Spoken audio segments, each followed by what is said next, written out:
किसी ने सही कहा है, दूसरों की समस्याओं का खुशी लेना बंद कीजिए, वरना भगवान आपको वही भेंट कर देंगे। क्योंकि भगवान वही तो भेंट करते हैं जिसमें हमें खुशी आता है।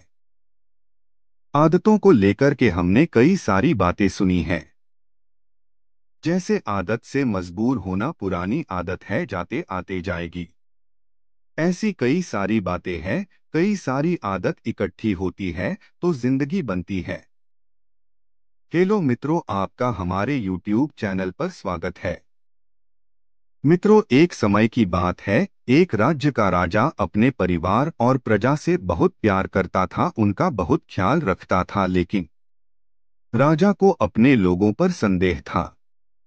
उस राजा के 3 खास मंत्री भी थे, जिनमें से एक मंत्री राजा के पैसों में गड़बड़ी कर रहा था और वह मंत्री अपने काम को भी ठीक से नहीं कर रहा था।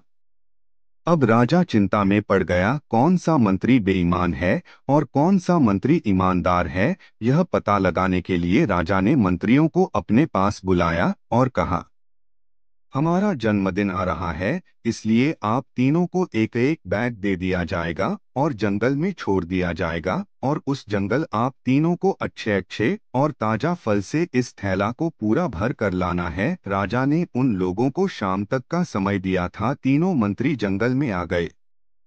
पहला मंत्री बहुत ही ईमानदारी और मेहनत से फलों को इकट्ठा कर अपने थैले में भरा। दूसरा मंत्री बहुत ही चतुर था, उसने सोचा राजा के पास इतना समय थोड़ी है कि वह जांच ले कि बैग में रखे फल ताजे हैं या नहीं। बिना ज्यादा मेहनत किए उसे जैसे ही फल जमीन पर पड़े मिले, उसने वह अपने थैले में भर लिया और वह आराम से पेड़ के नीचे बैठ गया।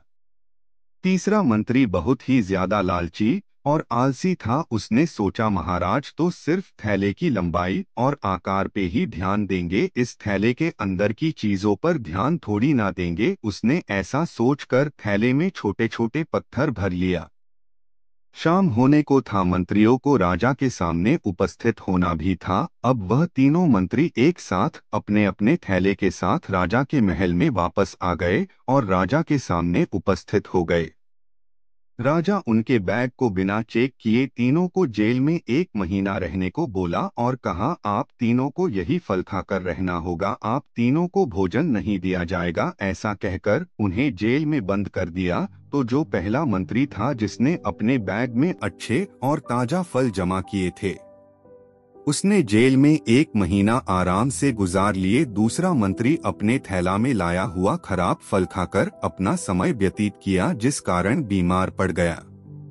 अब जो तीसरा मंत्री था, जो बहुत ही बेईमान और आलसी था, जिसने अपने थैले में छोटे छोटे पत्थर भरे थे, जिस कारण उसे अपने बेईमानी और आलस्य पर पछतावा होने लगा कि शायद मैंने उस दिन थोड़ी मेहनत करके इस थैले में फल रख दिए होते तो आज मेरा यह हाल नहीं होता। और वह बिना कुछ खाए वह मंत्री जेल में 2 दिन के बाद ही जेल के अंदर ही भूख के कारण मर गया। मित्रों, हम जो आलस और बेईमानी करते हैं, अपने ही काम में अपना कुछ नहीं करना, अपना मन नहीं लगाना और खाली बैठे रहना, तो उससे आज तो हमें कोई फर्क नहीं पड़ता। आज तो हम अपने काम में आलस करके आराम कर लेते हैं, लेकिन कल भविष्य में कुछ दिन के बाद हमें उस पर पछतावा होता है और हम सोचते हैं, काश उस समय पर मैं ऐसा कर लेता तो आज एक काबिल इंसान होता। इसीलिए अपने काम के साथ बेईमानी और आलस्य बिल्कुल भी मत करो, समय का सही उपयोग करो, वरना हमें पछतावे के अलावा और कुछ भी नहीं मिलता। यह जो समय है ना, इसकी कीमत कोई नहीं लगा सकता है। हम लाखों रुपए देकर भी अपनी जिंदगी का 1 मिनट भी वापस नहीं ला सकते। इसीलिए इस समय का सही उपयोग करो। समय की एक अच्छी और एक बुरी बात है। अच्छी बात यह है कि हम उसे किन चीजों में गुजारते हो, यह हमारे हाथ में होता है,